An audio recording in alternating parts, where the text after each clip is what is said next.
မမြင်ရတဲ့တတ္တဝါဆိုတာလောကမှာရှိတယ်အဲ့တော့လူပြည်မှာတရားပွဲတွေကျင်းပနေတဲ့အချိန်မှာမြတ်စွာဘုရားရဲ့တရားတော်တွေကိုမျက်နှိုးကြတဲ့နတ်တွေဟာလူပြည်မှာတရားတွေဟောနေပြီဆိုပြီးဆင်းပြီးတော့လာနိုင်တယ်ပေါ့တပည့်ဆက်ကြတရားဟောတော့ကြည့်တယ်လူကနာယူတဲ့လူက9ယောက်တည်းပဲရှိတယ်တောထဲမှာပိဿဝဂီ9ပါးပဲတရားနာကြတယ်သို့တော့တရားပွဲကိုတက်ရောက်နာယူနေကြတဲ့နတ်မြမာတွေကအလွန်အလွန်ကိုများတယ်အလွန်အလွန်များတယ်တရားနာပြီးတော့ကျွတ်တင်းဝင်သွားတဲ့ပုဂ္ဂိုလ်တွေပဲမြမာပေါင်းက18ခရီးနတ်ပေါင်းကအသင်္ချေလို့ဆိုတော့အဲ့တော့နတ်တိုင်းကျွတ်တာမဟုတ်ဘူးမြမာတိုင်းကျွတ်တာမဟုတ်မကျွတ်တဲ့နတ်မြမာတွေရှိသေးတယ်အဲ့ဒါကိုကြောင်းပြုတ်ပြီးလူပြေမှာလူတွေနဲ့ဆက်ဆက်ပြီးတော့ဖြစ်နေတဲ့နတ်တွေဆိုတာရှိတယ်ကိုယ်ဆောင်နတ်လို့ခေါ်တာရှိတယ်အိမ်ဆောင်နတ်လို့ခေါ်တာရှိတယ်တစ်ပင်ဆောင်နတ်အဆောင်နတ်လို့ဆိုတဲ့အတိတ်မှာစဉ်းစားကြည့်ရမှာတော့သူတို့ကိုဘယ်သူမှဂျူတီချထားတာမဟုတ်ဘူးစောင့်လို့ခေါ်ပေမဲ့လို့သူတို့ကကိုယ့်ကိုလာစောင့်ပေးနေရတယ်ဆိုတဲ့အတိတ်ပဲမရဘူးနော်လူတွေနဲ့ဆက်ဆက်ပြီးတော့လူတွေနေတဲ့နေရာမှာသူတို့နေစရာတွေဖြစ်နေလို့လူတွေနဲ့ပတ်သက်ပြီးတော့နေထိုင်ကြလို့လူတွေကကိုယ်ဆောင်နတ်လို့ဒီလိုခေါ်လိုက်တယ်လူတွေနေတဲ့အိမ်မှာလည်းပဲသူတို့နေစရာပုံမိမ့်မှန်နေရဖြစ်လာတာဖြစ်လို့အိမ်ဆောင်နတ်လို့ခေါ်ကြတာသူတို့ပုံမိမ့်မှန်နေရလဲတစ်ပင်တွေနဲ့ဆက်ဆက်ပြီးဖြစ်နေလို့ရှုကစိုးနတ်သို့မဟုတ်တစ်ပင်ဆောင်နတ်လို့ဒီလိုခေါ်တယ်သူတို့လည်းပဲသူတို့ကံအားလျော်စွာအဆောက်အဦတွေနတ်တွေနေတဲ့အဆောက်အဦတွေရှိတယ်ပေါ့အဲ့လိုမဟုတ်ဘဲနဲ့ရုပ်စိုးနတ်ဆိုတာတစ်ပင်ကွာကြားထိုင်းနေတာပဲဟုတ်မလဲတစ်ပင်ကွာကြားထိုင်ရမယ်ဆိုကိုယ့်ကိုယ်ထိုင်ကြည့်ပါလားဘယ်နည်းထိုင်နေဘယ်နှနာရီထိုင်နေမှာတော့တစ်ပင်ကွာကြားဆိုနော်အဲ့တော့သူတို့မှလည်းဘုံမိတ်မှန်နေသွားဖို့လာဖို့နေရပန်းဥသူတို့ရဲ့ကံအားလျော်စွာလူတွေမမြင်ရတဲ့အရာတွေရှိတယ်အာလဝကဗီလူကြီးဆိုလို့ရှိရင်အာလူပြည်နာကညောင်မင်းကြီးအောင်မှာသူ့ဘုံမိတ်မှန်လို့ရှိတယ်သို့တော့ထင်းခွေရေခတ်သွားတဲ့လူတွေကမောမောပန်းပန်းနဲ့ထင်းစည်းချပြီးတော့ညောင်မင်းကြီးအောင်နားကြတာဘူးမှမတွေ့သို့တော့ရှိနေတာပဲဖြစ်တယ်ပေါ့။တာမန်မျက်စိနဲ့မမြင်ခွင့်နဲ့မရောက်ဘူးထူးခြားတဲ့မျက်စိနဲ့မှမြင်ခွင့်နဲ့ရောက်တယ်။ဒါကြောင့်မို့တပည့်ဆက်ကြတရားဟောတဲ့အခါဘုံမာဒေဝတတ္ထမနုဿတာတွေတပည့်ဆက်ကြတရားပွဲမှာနတ်တွေမြောက်များစွာလာရောက်ပြီးနာယူကြ။နာယူပြီးတဲ့အခါသူတို့ကနေပြီးတော့ကျွေးကြော်လိုက်ကြတယ်။လူပြည်မှာမြတ်စွာဘုရားတပည့်ဆက်ကြတရားဟောတယ်ဆိုတာကျွေးကြော်လိုက်သူတို့ပြောတဲ့အတန်ကနေတစ်ဆင့်အဆင့်ဆင့်တည်င်းဟာပြန့်နှံ့သွားတယ်စတုဝရနတ်တွေတာဝရိန္ဒနတ်တွေယာမနတ်တွေဒုတိတနတ်တွေဆိုအဆင့်ဆင့်ဟုတ်ဗြဟ္မပြေထိအောင်တည်င်းဟာပေါ့ရောက်တယ်နော်ခုခေတ်လူတွေလို့ဖုံးလေးနဲ့ပုတ်နေစရာမလိုဘူးအကုန်လုံးတည်င်းတွေကအကုန်ရသွားသူတို့မှာအလွယ်တကူဆက်သွယ်ရေးလမ်းကြောင်းတွေဟာအမှန်တန်ကောင်းတယ်လို့ပြောနော်ဒီမှာဆက်သွယ်ရေးလမ်းကြောင်းကပြတ်ချင်ပြတ်သွားသေးတယ်သူတို့စီမှာဆက်သွယ်ရေးလမ်းကြောင်းကမပြတ်ဘူးသူတို့ရဲ့တဘာဝကပေးတဲ့ဆက်သွယ်ရေးလမ်းကြောင်းတွေနဲ့သူတို့ဟာမြတ်စွာဘုရားတရားကိုမျက်နှိုးလို့လူပြည်မှာတရားဟောပြီးဆိုရင်သူတို့လာရောက်နာယူရဲဆိုတဲ့မှတ်တမ်းတွေများစွာရှိတယ်နော်ရှင်သာရိပုတ္တရာဟောတဲ့သမစိတ်တသုတ်တံဆိုတာနတ်ပေါင်းမြောက်များစွာလာရောက်ပြီးနာနတ်တွေဟာနေရာမဆန့်လို့အဖျားလေးလောက်ချလောက်တဲ့နေရာတိုင်းဒီ spot တိတ်သေးငယ်တဲ့အဆက်ပြောက်ကလေးလောက်ရှိတဲ့နေရာလေးမှာနတ်10ဦးထိုင်နိုင်လောက်အောင်ဖန်ဆင်းပြီးကိုယ်ကလေးတွေကျုပ်ပြီးနေကြတယ်လို့ဆိုနော်အဖျားလေးထောက်လောက်တဲ့နေရာလေးဆိုတာအလွန်ကျဉ်းတဲ့နေရာလေးပေါ့လူတောင်ထိုင်လို့မရတဲ့နေအဲ့ဒီမှာနတ်တွေကသူတို့ကိုယ်လေးတွေကိုကျုပ်ပြီးတော့နေလိုက်တဲ့အခါမှာအဖျားလေးထောက်လောက်တဲ့နေရာလေးတနေရာမှာပဲနတ်ဟာ10ဦး20ဒီလိုနေလို့ရသွားတယ်တဲ့အဲ့တော့လူပြည်ကတရားပွဲတွေကိုနတ်တွေကရောက်ရှိလာတယ်ဆိုတာသိချပေါက်ရှိတယ်ပေါ့အခုဒီတုတ်တံမှာရှင်ဥတ္တရဆိုတဲ့ပုဂ္ဂိုလ်တို့အဲ့တော့ကြည့်ရတာတော့သူကမဟိတဝတ္ထုဆိုတဲ့အယတ္ထိတမဟိတဝတ္ထုဆိုတော့ဘယ်နေရာမှာလဲလို့ location ကိုပြောမယ်ဆိုလို့ရှိရင်နော်အိန္ဒိယနိုင်ငံတောင်ပိုင်းမှာ မဟိတာသဆိုတဲ့တိုင်းရှိတယ်အဲ့ဒီနေရာများဖြစ်ကောင်းဖြစ်မလားလို့စဉ်းစားရရှိတချို့နေရာတွေကနာမည်တွေပြောင်းသွားပြီအဲ့ဒီမဟိတဝတ္ထုမှာတောင်ကြီးတစ်ခုရှိတယ်အဲ့ဒီတောင်ကြီးကိုသင်္ခေယကတောင်လို့ခေါ်တယ်အိန္ဒိယအခေါ်သင်္ခေယကတောင်အဲ့ဒီသင်္ခေယကတောင်ကြီးမှာတောရကျောင်းတစ်ကျောင်းရှိတယ်အဲ့ဒီတောရကျောင်းကိုဝတ္တသာလိကာလို့ခေါ်တယ်မြတ်စွာဘုရားရဲ့သာသနာနောက်ပိုင်းမှာအိန္ဒိယတောင်ပိုင်းမှာဘုရားဘာသာထွန်းကားနေတယ်နော်မြောက်ပိုင်းမှာလည်းထွန်းကားတယ်တောင်ပိုင်းမှာလည်းထွန်းကားဘုရားဘာသာမြတ်စွာဘုရားရဲ့တပည့်တော်ကတွေဟာပြန့်နှံ့ပြီးအထူးသဖြင့်အိန္ဒိယတောင်ပိုင်းကပို့ပြီးတော့ဘုရားဘာသာထွန်းကားသွားမြောက်ပိုင်းထွန်းကားတဲ့ဘုရားဘာသာကိုမြောက်ပိုင်းဘုရားဘာသာလို့ခေါ်ပြီးအဲ့ဒီကနေပြီးတော့တရုတ်ပြည်တို့ကိုရီးယားတို့ဂျပန်တို့ရောက်သွားတာမြောက်ပိုင်းဘုရားဘာသာလို့ခေါ်တယ်ခဏခေတ်တော့မဟာယာနဘုရားတောင်ပိုင်းဘုရားဘာသာကမြန်မာပြည်ရောက်လာတဲ့ထေရဝါဒသာသနာမူရင်းမပြတ်လက်ခံကျင့်သုံးတဲ့ဘာသာမြောက်ပိုင်းဘုရားဘာသာကသူတို့လူတွေနဲ့သင်လျော်အောင်ပြင်ဆင်ပြီးတော့မြတ်စွာဘုရားရဲ့ဟောကြားချက်တွေကိုခေတ်မီအောင်ပြင်းပြီးတော့ဟောပြောသွားကြတယ်စာအုပ်တွေရေးကြတယ်ဆိုမြောက်ပိုင်းဘုရားဘာသာပြင်ဆင်ထားတဲ့ဘုရားဘာသာဖြစ်တယ်အင်္ဂလိပ်လိုဒါကြောင့်မလို့တောင်ပိုင်းဗုဒ္ဓဘာသာကိုထေရဝါဒမြောက်ပိုင်းဗုဒ္ဓဘာသာကိုမဟာယာနလို့ခေါ်ပြီးမဟာယာနနဲ့ထေရဝါဒဗုဒ္ဓဘာသာအမျိုးအစားနှစ်ခုကွဲပြားသွားတယ်ဒီလိုကွဲပြားတာဟာအယူဝါဒကွဲပြားလို့တော့မဟုတ်ဘူးလိုက်နာကျင့်ဆောင်မှုဒေတာချင်းကွဲပြားခြားသွားတဲ့အခါ tradition တွေရောသွားတဲ့အတွက်ကြောင့်ကွဲပြားခြားနာအဲ့တော့ထေရဝါဒ tradition ဆိုတာတော့မြတ်စွာဘုရားတရားတော်ကိုလုံးဝမပြင်မဲနဲ့မူရင်းအတိုင်းလက်ခံတာ orthodox လို့ခေါ်တယ် orthodox မူရင်းအတိုင်းပဲလက်ခံပြင်ဆင်မှုမလုပ်ဘူးလူတွေကသိပြင်နေတယ်လေကိုမကြရင်ပြင်ကြတာများတယ်ခဏခေတ်လည်းပြင်နေကြတာပဲလေမပြင်မဲမရှိပြင်တာဟွာလေးပြင်လိုက်ဒါလေးပြင်လိုက်နာမည်လေးပြင်လိုက်နေပြင်တဲ့ဝါသနာပါတယ်လူတွေနော်မကောင်းလို့ပြင်တာမပြင်အောင်လားတော့မဟုတ်ဘူးပေါ့ပြင်တဲ့နေရာတော့ပြင်အဲ့ဒီထေရဝါဒဗုဒ္ဓဘာသာမပြင်ဆင်ဘူးမူရင်းတိုင်းလက်ခံလို့ orthodox လို့ခေါ်မြောက်ပိုင်းဗုဒ္ဓဘာသာသို့မဟုတ်မဟာယာနတရုတ်ဂျပန်ကိုရီးယားဗီယက်နမ်တို့မှာထွန်းကားတဲ့ဘာသာကြသူက heterodox လို့ခေါ် heterodox ဆိုတာခေတ်နဲ့အညီပြုပြင်ပြောင်းလဲပြီးလက်ခံတာဒါမှမဟုတ်အဝတ်စားတွေကွဲပြားသွားသူတို့ကဘောင်းမီရှည်နဲ့အင်ကြီးနဲ့နော်ခေတ်မီတဲ့ဝတ်စားတွေဝတ်ပြီးတော့ညနေလဲနည်းနည်းပါးပါးစားလို့တောက်လို့ရတယ်ပေါ့ထေရဝါဒတော့စားလို့မရဘူးစားရင်တော့စားတဲ့ပုဂ္ဂိုလ်အပြစ်ပဲပေါ့နော်ဟုတ်အဲ့ဒီလို orthodox နဲ့ heterodox လို့ကွဲပြားခြားနားသွားအဲ့တော့ခုဒီမဟိတဝတ္ထုဆိုတဲ့ဒေသကြီးမှာသင်္ကေခေယကတောင်ဝတ္တဇာလိကာဆိုတဲ့အကြောင်းမှာသတင်းသုံးနေတယ်အရှင်ဥတ္တရာဆိုတဲ့ပုဂ္ဂိုလ်တရားဝဲတစ်ခုမှသူဘာဟောလို့လူပြေမှာသိမကြားဘူးတဲ့တရားကိုဟောတာသူဟောတဲ့တရားဘာလို့ပါရဝုသောဘိက္ခုကာလေနကာလံအတ္တဝိပတ္တိပစ္စဝခိတာဟောတယ်သူအချက်၄ချက်ကိုတရားနာပိဋကမှာသူဟောတယ်ငါရှင်တို့မိတ်ဆွေတို့အဆွေတော်တို့လို့ဆိုတဲ့အဓိပ္ပာယ်အောင်တော့အဆွေတော်တို့ရံပါယံခါကိုယ့်ရဲ့ကြာရှုံးမှုကိုဆင်ញင်သုံးသပ်ကြည့်တာဟာကောင်းတယ်လူဆိုတာထာဝရအောင်မြင်နေတာမဟုတ်ဘူးတစ်ခါတစ်ခါကိုယ့်ရဲ့ကြာဆုံးမှုဆုံးရှုံးနေတာမှုတွေဖြစ်ပေါ်နေတတ်တယ်နော်ဝိပတ္တိဆိုတာဖေးလျာကိုလုပ်တဲ့လုပ်ငန်းတွေမအောင်ဘူးတိုးတက်မှုတွေမရဘူးဆိုးရုံနေတယ်အဲ့တော့ယမယခါကိုစစ်ဆေးကြည့်ရမယ်လို့ဆိုလို့စစ်ဆေးကြည့်တဲ့အခါမှာဘာတွေ့နိုင်တော့ဆိုကိုယ့်ရဲ့ကြာဆုံးမှုနောက်တစ်ဘက်ကကြည့်ရင်ကိုယ့်ရဲ့အောင်မြင်ကြီးပွားမှုဒီနှစ်ခုကိုဆင်ញင်သုံးသပ်ရမယ်လို့ဆိုလိုတာကအများအားချိန်ရတိုင်းပြည်တစ်ပြည်မှာလည်းပဲစီးပွားရေးတိုးတက်သလားကျသလားလူမှုရေးတိုးတက်သလားကျ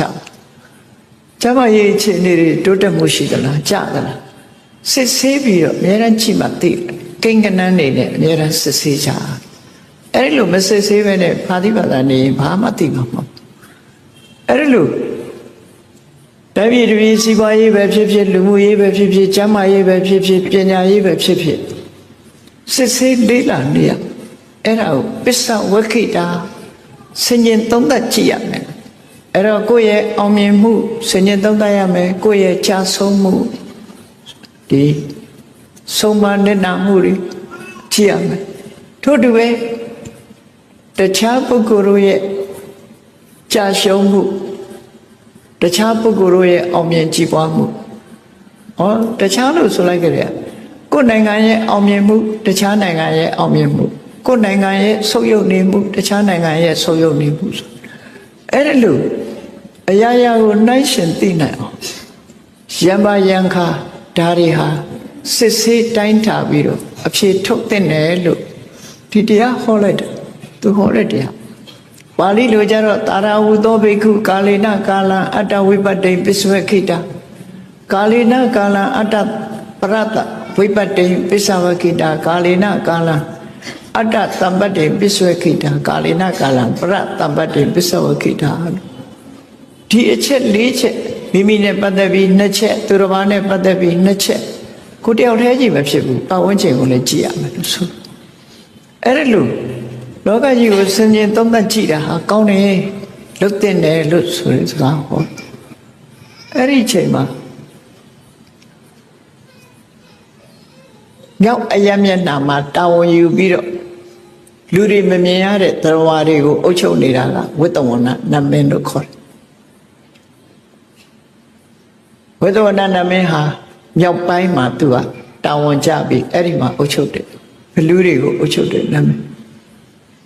အဲ့ဒီနမင်းကတရားမင်းစီသွားဖို့ကိစ္စရှိလို့တောင်ပိုင်းကိုခရီးထွက်လာတာကောင်းကင်ယံကနေသွားတယ်သွားတဲ့အခါကျတော့မေဟိတဝတ္ထုဆိုတဲ့ဒေသဘောဖြတ်ပြီးတော့သူသွားတော့ရှင်ဥတ္တရဟောနေတဲ့တရားသံကိုသူကသွားရင်ကြားတယ်သူအဲ့ဒါလို့ကြားတာတွေဟာမှတ်တမ်းနေအနေနဲ့နန္ဒမာတာဥပတိကမကြီးပါရယနာဒေသနာရွတ်နေတဲ့ဖြုံကလည်းပဲသူကြားတယ်ကြားလို့သူတာရုခေါ်သွားတယ်အခုလည်းပဲထူးထူးခြားခြားတရားတစ်ပုဒ်ကိုယ့်ရဲ့ပျက်စီးဆုံးရှုံးမှု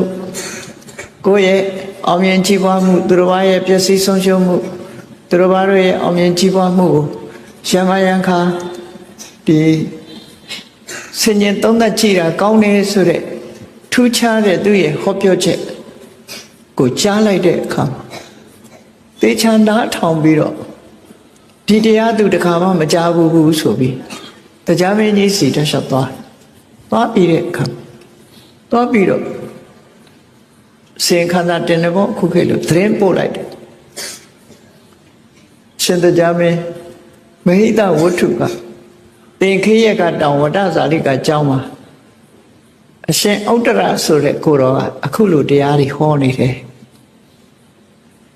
အဲ့တော့ရှင်မင်းကြီးဒီတရားမျိုးသိသလားသူဟောနေတယ်လို့ဒီတရားမျိုးထူးထူးခြားခြားဟောတယ်ဆိုဒီဝိသုဏမင်းကဒီတရားကိုသူမနာဘူးနဲ့တူတယ်သို့တော့တရားမင်းကနာဘူးတယ်နာဘူးတာနဲ့တရားဆိုတာစိတ်ကညှော့လိုက်ရင်ချက်ချင်းလူပြေရောက်လာနိုင်တာသူတို့ကြတော့စိတ်သွားတိုင်းကိုပါဆိုတာမျိုးဖြစ်တယ်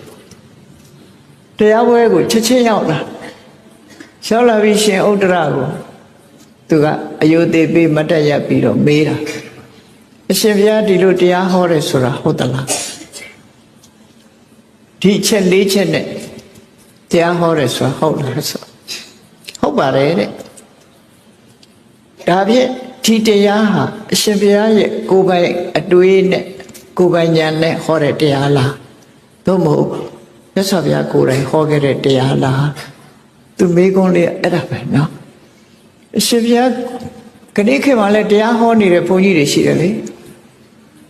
အဲ့တော့မြတ်စွာဘုရားရဲ့တရားကိုဟောတာလားသူတို့အတွေးတွေဟောနေတာလားတရားနှမျိုးရှိနေအထောက်ထားမပြဘူးဆိုရင်သူသိတာတွေဟောနေတာဖြစ်တယ်သုတ္တန်တစ်ခုကိုဥတည်ပြီးတော့ဟောလို့ရှိရင်ဒါဘုရားဟောတဲ့တရားအဲ့တော့ဘုရားဟောတဲ့တရားမဟုတ်ဘဲနဲ့ဟောနေရင်အခုသုတ္တန်အရာဆိုရင်နတ်တွေကဘုရားဟောဟုတ်မဟုတ်သူတို့သိကြမိခဲ့တာဟုတ်သူအဲ့တော့အရှင်ဘုရားရဲ့ကိုယ်ပိုင် အထင်မြင်ယူဆချက်ကိုဟောတာလားဒီလိုလှုပ်တဲ့နေဆိုတာအရှင်ဘုရားကိုယ်ပိုင်ထင်မြင်ချက်နဲ့ဟောတာလားသို့မဟုတ်မြတ်စွာဘုရားရဲ့ဟောပြောခဲ့တဲ့စကားလားလို့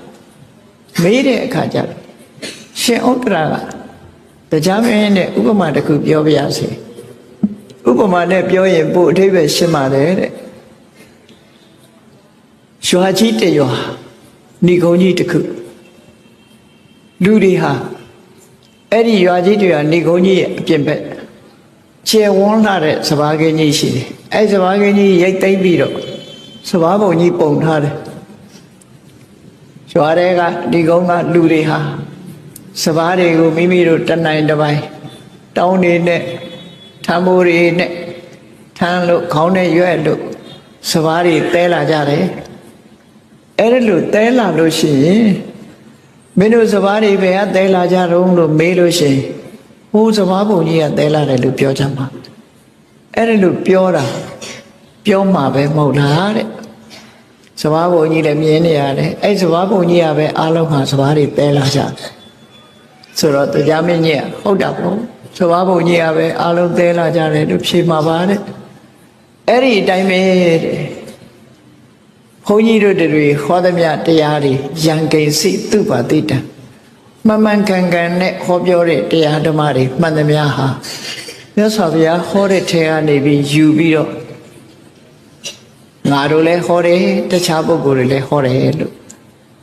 စပါးဘုံကြီးဥပမာနဲ့အဲ့ဒီစပါးဘုံကြီးကစပါးတွေသာလင်ဖြစ်တယ်တို့ဟောတဲ့တရားတွေဟာလည်းမြတ်စွာဘုရားဟောတဲ့ပိဋကတ်သုံးပုံကပဲဟောတာပါလို့ဒီလိုရှင်ဥဒ္ဒရာကဖြေလိုက်တဲ့အခါတရားမင်းကြီးကပြောလို့ဆိုအေးကိုရောပြောတဲ့စကားဟာမှတ်သားစရာကောင်းတယ်စိတ်ဝင်စားစရာကောင်းတယ်စိတ်ဝင်စားစရာကောင်းတယ်မှန်လိုက်တာစပါးဘုံကြီးကပဲစပါးတွေတဲလာတယ်လို့ပဲအခုဟောတဲ့တရားဟာလည်းမြတ်စွာဘုရားဟောခဲ့တဲ့အဆုံးအမတွေတဲကတစ်ခုဆိုတာမှန်ကန်ပါတယ်တဲ့ဒီတရားဟာဘယ်မှာဟောခဲ့တယ်ဆိုတာတပည့်တော်ပြောပြမယ်သူကိုယ်တိုင်နာခဲ့ရတယ်ဆိုတော့တရားတစ်ပုဒ်ကိုသူပြောပြမြတ်စွာဘုရားရာဇကျူပြည်ဝေလွန်ကျောင်းတော်မှာသတင်းတောင်းနေတဲ့အချိန်မြတ်စွာဘုရားရဲ့ညီတော်ဝမ်းကွဲဖြစ်တဲ့ထေဝထတ္တဟာမြတ်စွာဘုရားကိုဆန့်ကျင်မဲ့လုပ်ပြီးတော့ခွဲထွက်သွားတယ်ဒါမျိုးခွဲထွက်ရေးကရှေးတုန်းကတည်းကရှိတာနော်ခွဲထွက်သွားအဲ့ဒီလိုဒေဝတာခွဲထွက်သွားတဲ့အချိန်လေးမှာမြတ်စွာဘုရားကယဟန်တွေကိုတတိပေးတဲ့အနေနဲ့ဟောတာယဟန်တို့မိမိရဲ့ပျက်စီးမှုကိုလည်းပဲယမယံခါဆင်ញင်သုံးသပ်ကြည့်တဲ့နဲ့မိမိရဲ့အောင်မြင်ကြီးပွားမှုကိုလည်းပဲယမယံခါဆင်ញင်သုံးသပ်ကြည့်သိချင်တယ်တခြားသူတယောက်ရဲ့ဒီကြာဆုံးမှုတခြားသူတွေတယောက်ရဲ့အောင်မြင်ကြီးပွားမှုတို့ဆင်ញင်သုံးသပ်ပြီးတော့ကြည့်တဲ့နဲ့ကြည့်တာကောင်းတယ်လို့ဆိုပြီးဒေဝရတ်ကိုအကြောင်းပြုပြီးရှင်ဒေဝရတ်ရဲ့ထွက်ခွာတော်မှုကိုအကြောင်းပြုပြီးမြတ်စွာဘုရားကိုဆုံးခွာပြီးဒီဘုရားရဲ့အတိုင်းဝိုင်းကနေထွက်သွားတယ်ခွဲထွက်သွားတယ်တစင်းထောင်တယ်ပေါ့ပါဠိသစ်တစ်ခုထောင်လိုက်တယ်ခိုင်းတစ်ခိုင်းထောင်လိုက်ဒီကနေ့ခေတ်လည်းရှိတာဘုရားဘာသာအတိုင်းဝိုင်းကနေထွက်ပြီးတစင်းထောင်တာတွေရှိတယ်နော်ဒါအထူးဆန်းမဟုတ်ဘူးလောကကြီးကလူတွေကအဲ့ဒီလိုပဲလုပ်လို့ရှိမြတ်စွာဘုရားရဲ့အတိုင်းဝိုင်းတွေကနေခွဲထွက်သွားတဲ့အခါမှာမြတ်စွာဘုရားဒီတရားကိုခေါ်ခဲ့တယ်တဲ့ဟောပြီးတဲ့အခါမှာမြတ်စွာဘုရားဘာပြောတော့ဆိုရှင်ဒေဝဒတ္တနဲ့ပတ်သက်ပြီးတော့ဒေဝဒတ္တဟာယခုလိုမြတ်စွာဘုရားရဲ့တပိတာဝကအတိုင်းဝိုင်းကနေခွဲထွက်ပြီးတော့တစင်းထောင်တာဟာတခြားကြောင့်မဟုတ်ဘူးတဲ့သူ့ကိုနှိပ်စက်နေတဲ့သူမတွန်းလှန်နိုင်လို့သူ့ကိုလွှမ်းမိုးချုပ်ကင်ထားတဲ့သဘာဝတရား၈မျိုးရှိတယ်တဲ့အဲ့ဒီ၈မျိုးကသူ့စိတ်ကိုချုပ်ကင်ထားပြီးတော့အခုလိုခွဲထွက်ခြင်းကိုဖြစ်စေတာဖြစ်တယ်ပေါ့ဒီလိုလှုပ်လိုက်သည့်အတွက်ကြောင့်ဒေဝရတ်ဟာကောင်းကျိုးချမ်းသာရမှာမဟုတ်ဘူးတဲ့ဒီလောက်ရက်ကိုအကြောင်းပြုပြီးသူ့ရဲ့အမှားတွေအကြောင်းမို့လို့သူဟာဒီဘဝကုံဆုံးတာနဲ့အပေပုံရောက်သွားမှာပဲငရဲပုံရောက်သွားမှာပဲ အဲ့ဒီငရဲမှာတကဘာပတ်လုံးကြာရှည်စွာသူဟာငရဲခံရမှာသူဟာအတ္တိကိစ္စောဆေးကုတဲ့စကားလုံးနဲ့မြတ်စွာဘုရားသုံးတာအတ္တိကိစ္စောကုစားလို့မရဘူးဆိုပြင်လို့မရကိစ္ဆာယောဂလို့ incurable လို့ပြောလိုက်တာဘုရားသူဟာဖြောင်းပြမြတ်စွာဘုရားကိုယ်တိုင်အချိန်ချင်းဖြောင်းပြပေးခဲ့တယ်ဖြောင်းပြတာသူလုံးဝလက်မခံလက်မခံတဲ့အတွက်ကြောင့် incurable သူတဏ္ဍာမှာဖြစ်သွားတဲ့သူရဲ့ခေါင်းမမိုးကြောင့်သူဟာပြင်လို့ဆင်လို့ကုသလို့မရတော့တဲ့အနေအထားမျိုးရောက်သွားပြီ။ဘာကြောင့်ဒီလိုရောက်ရတာတော့ဆိုတာဟာအချက်၈ချက်ကိုမြတ်စွာဘုရားထောက်ပြတယ်။ချက်၈ချက်ကဘာလို့လဲ။ဒါအလွန်တတိထားကြကောင်းတာ။လူတွေမှာစိတ်သက်ရှင်းချက်မှုမရှိဘူးဆိုရင်ဒီလူတွေရဲ့အောင်မြင်ချီးပွားမှုကလူကိုဖျက်ဆီးတတ်တယ်သူက။တန်မောမှာဖြစ်လာတဲ့တန်ကြီးစီတန်ကိုပြန်စားတယ်လို့ဖြစ်စီဖြစ်တတ်တယ်လို့ဆိုလို့ပေါ့နော်အဲ့ဒီမှာရသော်ဗျာချက်ရှစ်ချက်ဟောတဲ့နေရာနံပါတ်1ကသူဟာအောင်မြင်မှုလက်တပကပစ္စည်းဥစ္စာတွေကိုရရှိမှုဆိုတဲ့လာဘသူဟာလိုချင်တာတွေအကုန်ရအောင်မြင်လာတဲ့ပုဂ္ဂိုလ်တယောက်ဖြစ်တယ်လက်လာဘပေါ်များပြီးအောင်မြင်လာတဲ့ပုဂ္ဂိုလ်တယောက်ဖြစ်ခဲ့အဲ့ဒီအောင်မြင်လာမှုကသူ့ကိုလွှမ်းမိုးချုပ်ကင်သွားပြီးသူဟာမလုပ်တဲ့နာတွေလုပ်တော့တာဖြစ်တယ်။ဒါမို့လူတယောက်ဟာအောင်မြင်သွားရင်လည်းပျက်စီးသွားတတ်တယ်။စိတ်ဓာတ်ကြံ့ခိုင်မှုမရှိရင်ပျက်စီးသွားတတ်တယ်ဆိုတာကိုယ့်ကိုယ်သတိထား။အောင်မြင်မှုဆိုတာမျိုးကိုအကြောင်းပြုပြီးအောင်မြင်မှုရဲ့သားကောင်ဖြစ်သွားပြီးသူဟာအောက်ခြေလွတ်သွားတတ်တယ်။ယာရုကြီးကြီးရရင်လည်းအောက်ခြေလွတ်သွားတတ်တယ်။စီးပွားဥစ္စာတွေတိုးတက်လာရင်လည်းအောက်ခြေလွတ်သွားတယ်ဒီလိုဒီဝရဟာအောက်ခြေလွတ်သွားတာတခြားကြောင့်မဟုတ်ဘူးတဲ့အစာတတမင်းကကိုးကွယ်လိုက်တာသူကိုးကွယ်လိုက်တော့ဘယင်ကိုးကွယ်တဲ့ပုဂ္ဂိုလ်ဆိုပြီးတော့အောက်ခြေလွတ်သွားလာပါလို့ဆိုတာလူချင်တာတွေအကုန်ရတဲ့အခါ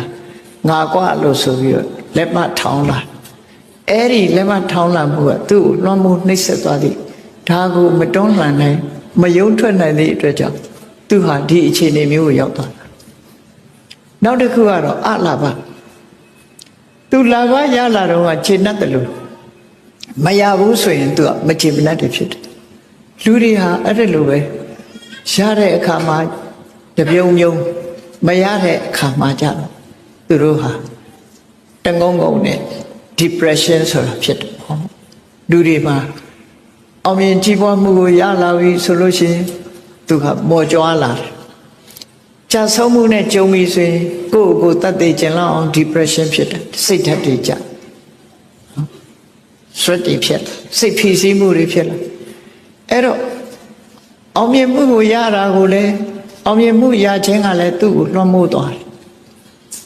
မအောင်မြင်တဲ့အချက်ကလည်းသူ့ကိုလွှမ်းမိုးသွားတယ်သူလုံးချင်တာမလုပ်ရဘူးအလားသူကဖျားဖြစ်ချင်တာဖျားနေရတန်ဃာတွေအားလုံးကိုသူခေါင်းဆောင်လုပ်ချင်မရဘူးမရသည့်အတွက်ကြောင့်သူဟာမကြံတဲ့နာတွေကြံသွားတယ်နောက်တစ်ခုကတော့ယတနဲ့အာယတနောက်နှစ်ခုကယတဆိုတာအချမ်းရံဂုံတရင်ချီမာလာလောကလူတွေဟာနောက်လိုက်နောက်ပါတွေများပြီးတော့ဂုံတရင်ချီမာပြီးနာမည်ကျော်ကြားလာလို့ရှိရင်လေအဲ့ဒီနာမည်ကျော်ကြားမှုရဲ့သားကောင်ဖြစ်သွားပြီးသူဟာရုံထွက်နိုင်ကြမရှိတော့စိတ်ကောင်းနှလုံးကောင်းတွေဟာကြော်ကြားမှုအောက်မှာပျောက်ကွယ်သွားတယ်လူတွေမှာပျောက်ကွယ်သွားပြီးတော့သူဟာစိတ်ဆိုးစိတ်မိုက်တွေဝင်လာတတ်တယ်ဒီဗရဟာယတလို့ခေါ်တဲ့သူ့ရဲ့အချမ်းရံဂုံတရင်ချီလာမှုတွေကိုအကြောင်းပြုပြီးတော့မတွန်းလှန်နိုင်သည့်အတွက်ကြောင့်သူဟာကြာဆုံးသွားတာဖြစ်တယ်ပေါ့အာယတဂုံတရင်ကင်းမဲ့သွားတဲ့အခါမှာလည်းပဲဒီအခြေအနေမျိုးတွေဖြစ်တတ်တယ်ပေါ့depression တွေဝင်ပြီးတော့ဒုက္ခရောက်သွားတတ်တယ်ဟောနောက်တစ်ခုကတော့သက်ကာရအသက်ကာရနောက်တစ်တွဲကသက်ကာရအသက်သက်ကာရဆိုတာလူတွေကယိုသေးတယ်သူ့ကိုပေးလို့ရှင်ဘာပေးပေးယိုသေးကြတယ်ဟတာမှလူတွေကယိုသေးတယ်သူနောက်လိုက်နောက်ပါတွေကသူ့ကိုအလွန်ယိုသေးကြတယ်ဒီဂရိတ်ခင်လည်းစဉ်းစားကြည့်ယာရုကြီးပြီဆိုယိုသေးလိုက်ကြတာအများကြီး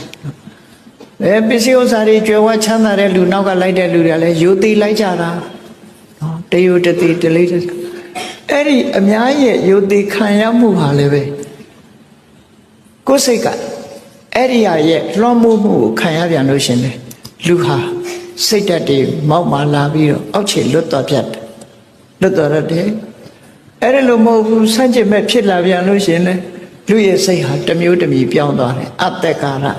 လူတွေရဲ့မလေးမစားလှုပ်တာကိုခံရတယ်ဘယ်လိုပဲဖြစ်ဖြစ်လေရှာရုရှိတော့အလေးစားခံရမရရုမရှိရင်အလေးစားမခံရဘူးပတ်စံရှိတဲ့အချိန်အလေးစားခံရတယ်ပတ်စံမရှိရင်အလေးစားမခံဒါဟာဘဝဟာမရှောင်လွဲနိုင်တဲ့လောကဓာတ်ပဲဖြစ်တယ်နော်အဲ့တော့အဲ့ဒီလောကဓာတ်ကိုမခံနိုင်သည့်အတွက်ကြောင့်သူဟာမလုံတဲ့နာတွေလုပ်ပြီးတော့အခုလို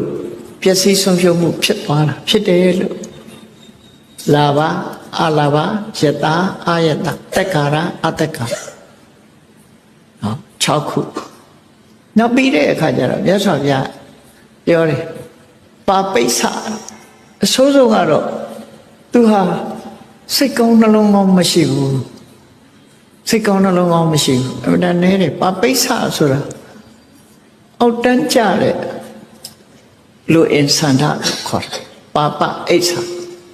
ဆိုပါစို့ကိုယ်ရည်ချင်းမရှိဘဲနဲ့အထက်တန်းကိုဖြစ်ခြင်းနဲ့ပါပဲလမ်းစဉ်အတိုင်းမသွားဘဲနဲ့လူတွေဟာဖြတ်လန်းကနေကြီးပွားခြင်းနဲ့အဲ့ဒီလိုဟာမျိုးပါပိဿသူများခေါင်းနှင်းပြီးကြော်တက်ခြင်းနဲ့တစ်ဖက်သားကိုတွန်းချပြီးတော့နေရာယူခြင်းနဲ့ပါပိဿလို့ခေါ်တယ်ကိုယ်အရေးချင်းနဲ့ကိုယ်သွားတာမဟုတ်ဘဲနဲ့တစ်ဖက်သားကိုတွန်းထုတ်ပြီးတော့မှကိုယ်နေရာရအောင်လှုပ်တဲ့ပုဂ္ဂိုလ်မျိုးတွေအဲ့ဒီစိတ်ကူးစိတ်တန်းတွေကိုပါပိဿလို့ခေါ်တယ်မဟုတ်တဲ့နီလန်းကိုအသုံးချပြီးတော့ထက်တန်းရအောင်ကြိုးပမ်းမှုတွေသူဟာလည်းပဲဖျားဖြစ်အောင်လေးသိကျင့်တဲ့ကဘာတသိပါရမီဖြည့်ဖို့မစင်စားပဲနဲ့ဖြတ်လန်းကနေဖျားရာတို့ကိုရချင်တာဆိုတော့ပါပိဿပဲဒါမဟုတ်တဲ့အောက်တန်းကျတဲ့စိတ်တွေသဘောထားတွေဟာသူ့ကိုလွှမ်းမိုးသွားတယ်တဲ့အဲ့ဒီလွှမ်းမိုးမှုကြောင့်သူဟာပျက်စီးသွားတယ်နောက်တစ်ခုကတော့ပါပမိတ်တာလောကလူတွေဟာလူတယောက်ခေါင်းဆောင်ပြီဆိုဝန်းရံပြီးတော့ဝိုင်းပြီးပျောက်ပေးနေတဲ့ပုံကိုယ်တွေပါရတယ်အဲ့ဒါတွေကိုပါပမိတ်တာဒီကနေ့ခေတ်မှာလည်းရှိတာနော်ဝန်းရံပြီးတော့မြောက်ပေးမှာပဲဘယ်သူမှလုံးဝိုင်းပြီးတော့အဲ့ဒါရန်တဲ့ပုဂ္ဂိုလ်ဟာရှိတာရန်တဲ့ပုဂ္ဂိုလ်ရှိမကောင်းတဲ့အလုပ်ကိုလုပ်ရင်လည်းရန်တဲ့ပုဂ္ဂိုလ်ဝင်လာတယ်ဝန်းရံနေဆိုပါပမိတ်တာသူတို့အောက်တန်းချတဲ့စိတ်တွေနဲ့အောက်တန်းချတဲ့ခံယူချက်တွေနဲ့ဝိုင်းပြီးတော့ဝန်းရံပတ်သက်လာတဲ့ပုဂ္ဂိုလ်တွေမိတ်ဆွေရုပ်တွေနဲ့အပေါင်းအသင်းနေတဲ့သူဟာဓာတ်တွေကိုအဟုတ်ထင်ပြီးတော့မှန်ကန်တဲ့လမ်းကြောင်းကနေလမ်းကြောင်းကြီးကိုတွေးဖီးလာတယ်ဟောပါပိဿပါပမိတ်တာဒီအချက်ဟာအရေးကြီးဆုံးပဲလောကကြီးမှာမကောင်းတဲ့စိတ်တွေသဘောထားတွေရှိခြင်းမကောင်းတဲ့မိတ်ဆွေတွေပေါင်းတင်ဆက်ဆံခြင်းဆိုတဲ့ဟာပျက်စီးဖို့ရအတွက်အရေးကြီးဆုံးအချက်နှစ်ချက်ပဲဖြစ်တယ်အဲ့ဒီနှစ်ချက်အလုံးပေါင်းလိုက်တဲ့အခါရှစ်ချက်ညဆိုဗျာလာဘအလာဘယတအာယတတက္ကာရအတ္တကာရပါပိဿပါပမိတ်တာလို့ဆိုအဲ့ဒီတရားဆိုးတွေစိတ်နေသဘောထားအဆိုးတွေကသူ့ကိုလွှမ်းမိုးလိုက်တယ်ဒါတွေလွှမ်းမိုးလာတဲ့အတွက်ကြောင့်ဒေဝရဟာပျက်စီးသွားဒါတွေမဖြစ်ခင်ကသူဟာဘုန်းကြီးကောင်းတူပဲဖြစ်တယ်မြတ်စွာဘုရားရဲ့သာသနာတော်မှာဝင်ရောက်ပြီးတော့သမထကျင့်စဉ်ကိုအောင်မြင်စွာကျင့်ပြီးဇံအပေညင်နေရအဲ့ဒီထီအောင်သူဟာကောင်းနေသေးတယ်နောက်ပိုင်းမှာပပိဿဆိုတာရဲ့ပပမိတ်တာဆိုတာရဲ့အဲ့ဒါနှစ်ခုနဲ့ကြုံလိုက်တာနဲ့တပြိုင်နက်သူဟာလမ်းကြောင်းလွဲပြီးတော့အဆိုးဘက်ကိုရောက်သွားတယ်အဲ့ဒီအခြေအနေဆိုးကြီးတွေကသူ့စိတ်ထဲမှာဖြစ်ပေါ်လာတဲ့စိတ်သဘောထားဆိုးဝါးမှုတွေကြောင့်မို့သူဟာတည်ရင်တော့အပင်ငရဲသွားတော့မှာပဲတေချာပေါ့အပင်ငရဲကြတော့သူစိတ်ဓာတ်တွေဒါတွေကြော်လွှားဖို့အတွက်ပြင်ဆင်လို့မရတော့ဘူးလို့ကုစားပေးလို့မရတော့ဘူးလို့မြတ်စွာဘုရားဟောတယ်အဲ့ဒါလို့ဟောပြီးတော့ယဟန်တွေကိုဆုံးမဩဝါဒပေးတယ်မင်းတို့အလုံးတတိထားကြကို့မှာ လလဘာတွေရလာတယ်အောင်မြင်ကြီးပွားလာတယ်ချွေရံနေများလာတယ်သို့မဟုတ်လလဘာမရဘူးချွေရံနေမများဘူးအဝန်းကျင်ကကိုယ်ကိုလေးစားတယ်သို့မဟုတ်မလေးစားဘူးမိကောင်းဆွေကောင်းမိတ်ဆွေမကောင်းတဲ့အတွေ့အခေါ်လိုအင်ဆန္ဒတွေရှိတယ်အောက်တန်းကြတဲ့စိတ်နေသဘောထားတွေရှိတယ်မကောင်းတဲ့မိတ်ဆွေတွေကကိုယ်ကိုဝန်းရံလာတယ်ဆိုရင်မင်းတို့တတိထားတဲ့အဲ့ဒီရှစ်မျိုးကိုကလွှမ်းမိုးပြီးအနိုင်ယူဖို့အရေးကြီးတယ်ဟောဖြစ်ပေါ်လာတဲ့လလဘခရီးမဆိုင်နဲ့မရတာကိုလည်းခရီးမဆိုင်နဲ့ခုံတရင်ကြီးတာကိုလည်းခရီးမဆိုင်နဲ့သူကြီးချင်လည်းကြီးမှာပဲမကြီးချင်လည်းမကြီးဘူးဒါတွေကိုအလေးထားပြီးတော့ခရီးမဆိုင်ပဲအဲ့ဒီအရာတွေကိုကိုကတန်ဖိုးမထားပဲနဲ့ကိုယ့်ရဲ့ကိုချင်းတရားနဲ့စိတ်နေသဘောထားကိုသာအခိုင်အမာထားပြီးသူတို့ကိုကြော်လွှားနိုင်အောင်ကြိုးစားကြတဲ့လာဘအလာဘယတအာယတတက္ကာရအတက္ကာရပါပိဿပပမိတ်တဆိုတဲ့ဒီအချက်တွေကိုပဲကြော်လွှားအနိုင်ယူဖို့ရအတွက်ဒီအခက်ခဲတွေစိတ်ထဲမှာဒီအခက်ခဲတွေကိုအရှုံးမပေးပဲနဲ့ဒီအခြေအနေတွေဟာကိုယ်စိတ်ကိုလွှမ်းမိုးမခံပဲနဲ့ကိုကသူတို့ကိုကြော်လွှားနိုင်ရမယ်အဲ့ဒီလိုဆိုလိုတာကလောကရန်မုန်တိုင်းကြီးတိုက်လာတဲ့အခါမှာကြမ်းကြမ်းခံခိုင်ပြီးတော့စိတ်တုန်လှုပ်ရှားခြင်းမရှိအောင်ကိုလမ်းကြောင်းကိုကိုတိတိမတ်မတ်သွားဖို့ကြိုးစားရမယ်လို့မြတ်စွာဘုရားဒီလိုဟောအဲ့ဒီလိုလွှမ်းမိုးချုပ်ကန်ပြီးတော့သွားနိုင်အောင်ကြိုးစားအထောက်ပြီးဆိုမှဒါတွေကိုလွှမ်းမိုးချုပ်ကန်နိုင်မှမှန်ကန်တဲ့လမ်းကြောင်းပေါ်ကိုရောက်ပြီးတော့လူတော်လူကောင်းဖြစ်မှာဖြစ်တယ်ဆိုပြီးမြတ်စွာဘုရားကဘာဟောတော့တတ္တမတိဟဘိက္ခွေဧဝံသိခိတံဒါကြောင့်မို့လို့ဒီတိုင်းလိုက်နာချက်သုံးကြတဲ့လောက determination ဆိုအရေးကြီးတယ်ဘာတစ်ခုပဲဖြစ်စေငါမဖြစ်စေရဘူးမဖြစ်စေရဘူးဖြစ်စေရမယ်ဆိုတာရှိတယ်လို့ဒါမျိုးမဖြစ်စေရဘူးဆိုတဏိဋ္ဌံချခေါ်ကိုယ်စိတ်ကိုဆုံးဖြတ်တာဒီတမိုင်းလောက်ဆုံးဖြတ်တာဘယ်လိုဆုံးဖြတ်ဖြစ်ပေါ်လာတဲ့လတ္ထဘကိုငါတို့အနိုင်ယူပြီးတော့နေမယ်ခရီးမဆိုင်ဘူးဘလောက်ပဲရခရီးမဆိုင်ဘူးသူ့နောက်သူ့ရဲ့ဆွဲဆောင်ရာအောင်မြင်ကြီးပွားမှုအတွက်စိတ်ဘဝင်မျက်နှာမျိုးမဖြစ်စေရမရဘူးဆိုတဲ့အလာဘကြောင့်လည်းပဲစိတ်နှလုံးတုန်လှုပ်ချောက်ချားတာဖြစ်စေရဘူးရတဆိုတဲ့နာမည်ကြီးလို့လည်းပဲတုန်လှုပ်ချောက်ချားမှုမဖြစ်စေရဘူးနာမည်မကြီးခြင်းကြောင့်လည်းပဲခရီးဆိုင်เสียမလို့ဘူးအများကကိုယ့်ကိုတလေးတစားဆက်ဆံလို့လဲခရီးဆိုင်เสียမလို့ဘူးဒါတွေအတွက်တာမသားရဘူးလို့ဆိုလို့အများကအယိုသေးမပေးတာကိုလည်းပဲစိတ်ပြည့်ဝမ်းနေဖို့မလိုအပ်ဘူးဒါတွေပေါ်မှာကိုယ်ကလွှမ်းမိုးနိုင်ရမယ်ပါပိဿရှုံးပါတဲ့အလိုအောက်တန်းကြတဲ့စိတ်နေသဘောထားတွေကိုယ်တဏ္ဍာမှာမဖြစ်အောင်ထိမ့်သိရမယ်ပါပမိတ်တကောင်းတဲ့ဘက်ကိုမဝန်းရံမဲနဲ့မကောင်းတဲ့ဘက်ကိုဝန်းရံပြီးတွန်းပေးတတ်တဲ့မိတ်ဆွေမျိုးတွေကိုသတိထားရမယ်အဲ့ဒါတွေကိုကိုကလွှမ်းမိုးချုပ်ကင်နိုင်ပြီးချုပ်ကင်နိုင်အောင်ကျင့်ရမယ်လို့ငါတို့ကိုယ်တိုင်ဟာဒီတရားစိုးတွေကိုလွှမ်းမိုးချုပ်ကင်နိုင်အောင်ချုပ်ကင်ပြီးတော့နေနိုင်အောင်ကြိုးစားအထောက်မယ်လို့တဏိဋ္ဌံချပြီးတော့သင်တို့ဟာကြိုးစားအထောက်ကြရမှာဖြစ်တယ်လို့ဒီတုတ်တန်ကိုဒီလိုအဆုံးသတ်ပြီးလိုက်နာကျင့်သုံးဖို့မြတ်စွာဘုရားဟောကြားအဲ့ဒီတုတ်တန်သူကိုယ်တိုင်တရားမင်းကြီးကနာခဲ့ရတယ်တဲ့ဒါမြတ်စွာဘုရားဟောတဲ့တရားအပြည့်အစုံသူကပြောပြတရားမင်းကြီးကရှင်ဥဒ္ဒရဥစ္စာအရှင်ဘုရားဟောတာအစလေးပဲရှိသေးတယ်ပေါ့သူဟောတဲ့အစလေးနော်ကိုယ့်ရဲ့အောင်မြင်ကြည်ပွားမှုကိုယ့်ရဲ့ကြာဆုံးမှုသူတော်ဘာရဲ့အောင်မြင်ကြည်ပွားမှုသူတော်ဘာရဲ့ကြာဆုံးမှုဆင်ញင်သုံးသပ်ကြည့်တာကောင်းတယ်လို့ဆိုတာအဖြေထုတ်အောင်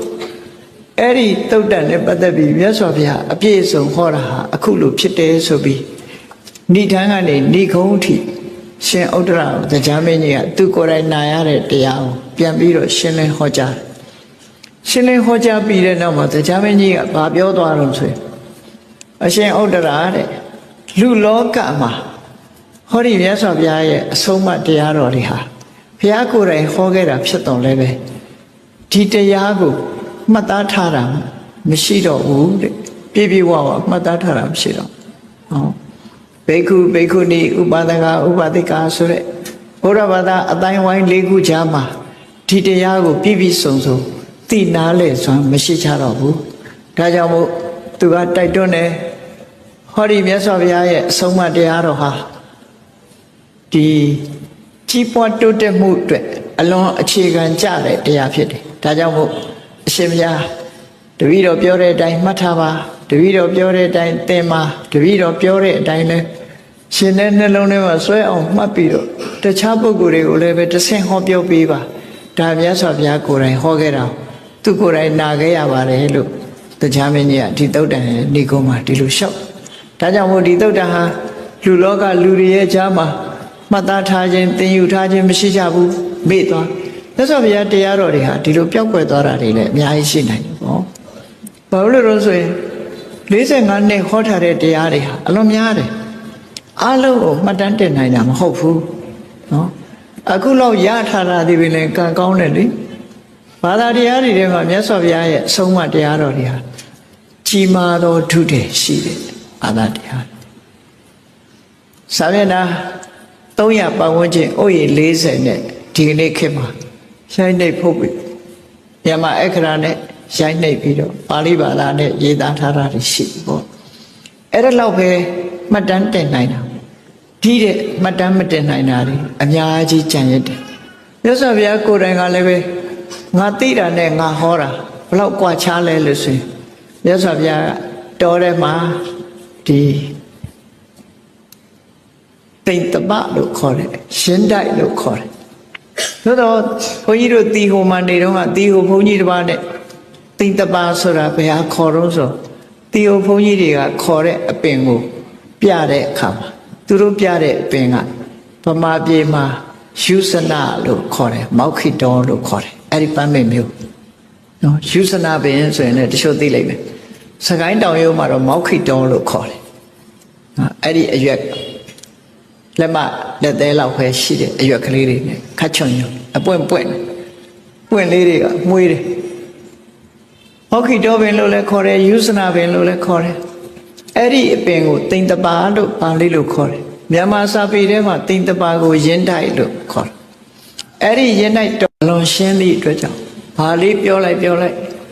ချက်ခနဲ့ဆိုအလုံးနားလဲပြီးသားဖြစ်သွားတယ်ပေါ့ဒါကြောင့်မို့လူပြေကတရားပွဲတွေမှာနတ်တွေမလာဘူးလို့မပြောနိုင်ဘူးမမရွရင်ဟောတယ်ဆိုရင်နတ်တွေကလာထောက်ကောင်းထောက်နိုင်တယ်ပေါ့အေးမမရွရင်ဟောလို့ရှိရင်လည်းဘယ်ကိုယ်တော်ဖြစ်မဟုတ်တရားတွေဟောနေတယ်ဆိုရင်နတ်ပြည်မှာသတင်းဖြစ်မှာသိချတယ်နော်ဖះမဟောဘဲနဲ့ဟောတယ်လို့ပြောနေတယ်လို့ပြောခံဘယ်ကိုယ်တော်ကတော့ဖះဟောတာဟုတ်တယ်ဘယ်ကိုယ်တော်ကတော့မဟုတ်ဘူးနဲ့ပြောချင်ပြောမှာပြောလို့ရအဲ့တော့လူတွေကဘယ်သူမှမသိဘူးဆိုပြီးတော့လုံနေချတော့လည်းပဲနတ်တွေကသိနေတတ်တယ်ဒါကြောင့်မို့ကိုယ်အနိပါမှာဒီမြတ်စွာဘုရားကနတ္ထိလောကေရဟောနာမပါပကမ္မပကရုပတောလောကမှာမဟုတ်တာလုပ်ဖို့အတွက်စိတ်ကြွယ်ရဆိုတာမရှိဘူးတဲ့အတ္တတိပုရိသဇာနာတိယတိကာဟတိဝါနာဝကိုလုပ်တယ်မလုပ်ဘူးဆိုတာကိုယ့်ကိုယ်ကသိနေတယ်တကူကြီးတယ်ကိုယ်ပတ်ဝန်းကျင်မှာရှိတဲ့နတ်တွေသိတယ်အဲ့တော့မသိဘူးဆိုတာမရှိဘူးတဲ့ရှုပ်ဝက်ပြီးလှုပ်တာဆိုတာဘယ်နည်းတည်းမှမရှိသူတို့ကမထုတ်ဖော်ရတာရှိမယ်ကိုယ်နဲ့မဆက်ဆက်မိတာသာရှိတယ်လောကကြီးမှာဘာလှုပ်မဟုတ်တာလှုပ်ရင်လည်းမကောင်းတဲ့ရင်တွေဖြစ်ပေါ်တတ်တယ်ကောင်းတာလှုပ်ရင်လည်းကောင်းတဲ့ရင်တွေဖြစ်ပေါ်လာတတ်တယ်ဒါကြောင့်မို့လူပြေကတရားပွဲတွေမှာလည်းနတ်တွေလာရောက်ပြီးတော့နားထောင်နိုင်တယ်ဆိုတာဟာတခြားတာရကတွေလည်းမြောက်များစွာရှိလို့ဒါလည်းတတိထားကြရမှာဖြစ်တယ်တရားချစ်ခင်သူတော်စင်ပြိဿပေါင်းတို့ယခုလိုတရားဓမ္မတွေနာယူပြီးမြတ်ဗုဒ္ဓရဲ့အဆုံးအမတိုင်းတို့တွေလိုက်နာကျင့်သုံးကြမယ်ဆိုလို့ရှိရင်ဒီဘဝတည်းနာမကဖြစ်လျာဘဝတန်တရားမှာကောင်းကျိုးချမ်းသာတွေရပြီးနောက်ဆုံးတန်တရားဒုက္ခတွေအဆုံးသတ်တဲ့အဆင့်ထိအောင်ရောက်ရှိသွားမှာဖြစ်တယ်လို့ယုံကြည်ချက်ထားပြီးကြိုးစားအားထုတ်နိုင်ကြပါစေကုန်သတည်း